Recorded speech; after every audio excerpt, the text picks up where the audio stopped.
Halo teman-teman, hari ini saya ingin mengajak kalian untuk ikut bersama saya dalam sebuah cerita yang penuh keceriaan. Jangan lupa untuk subscribe channel ini. Di sebuah desa kecil yang dikelilingi sawah hijau dan pepohonan rindang, hiduplah seekor kucing kecil berbulu putih dengan sedikit belang coklat di ekornya. Namanya Meo. Ia tinggal bersama seorang anak perempuan bernama Lila yang selalu merawatnya dengan penuh kasih sayang. Setiap pagi, Meo akan membangunkan Lila dengan suara mengeong lembut, lalu berlari ke halaman rumah untuk bermain.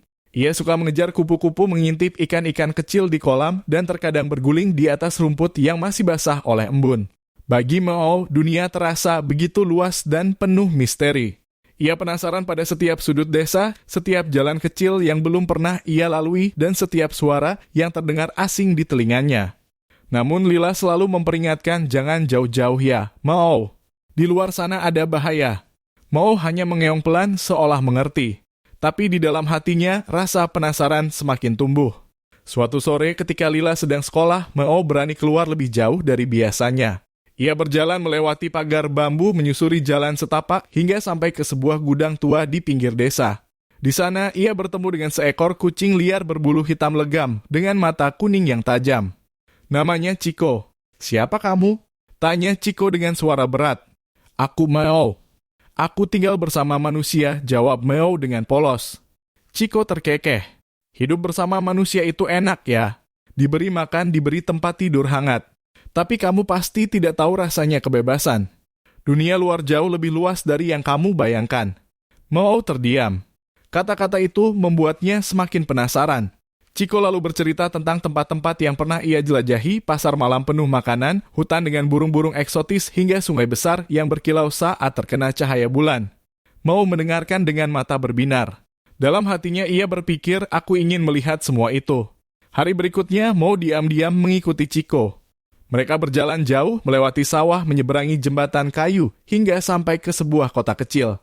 Di sana Meo melihat banyak hal baru, deretan toko, aroma makanan yang menggoda, serta keramaian manusia yang sibuk dengan urusan masing-masing. Namun, di balik semua itu ada bahaya. Meo hampir saja ditangkap oleh seorang pedagang yang tidak suka kucing berkeliaran di dekat tokonya. Beruntung Chico cepat melompat dan mengalihkan perhatian. Setelah lolos, mereka berdua beristirahat di dekat sebuah bangunan besar dengan papan bertuliskan penampungan hewan. Dari dalam terdengar suara kucing lain. Ada yang mengeong lemah, ada juga yang terdengar ceria. "Tempat apa ini?" tanya Meo. "Ini penampungan. Banyak kucing yang kehilangan rumah dibawa ke sini. Ada yang beruntung diadopsi, ada juga yang menunggu lama," jelas Chico. Meo terdiam. Ia mulai mengerti bahwa tidak semua kucing seberuntung dirinya. Perjalanan semakin menantang ketika malam tiba. Mereka harus melewati jalanan gelap, menghadapi anjing liar yang menggonggong keras, bahkan hampir tertabrak kendaraan saat menyeberang jalan. Meo mulai merasa lelah. Ia rindu rumah, ia rindu Lila. "Chico, apa kita tidak bisa pulang saja?" tanyanya dengan suara gemetar. Chico menatapnya lama. "Aku tidak punya rumah, Meo. Hidupku selalu di jalanan. Tapi kamu punya seseorang yang mencintaimu. Jangan sia-siakan itu." Mendengar itu, Meo sadar betapa berharganya rumah dan kasih sayang yang ia dapat dari Lila. Perjalanan panjang ini mengajarkannya arti kebebasan sekaligus arti kehilangan. Namun sebelum bisa pulang, mereka harus menghadapi satu rintangan terakhir, hujan badai. Angin kencang bertiup, air hujan mengguyur deras, membuat tubuh kecil Meo menggigil. Chico melindunginya, memeluknya erat di bawah atap kayu rapuh. Keesokan paginya, hujan mereda. Meo mendengar suara yang sangat ia kenali, Meo. "Meo." Itu suara Lila. Lila mencarinya ke seluruh desa.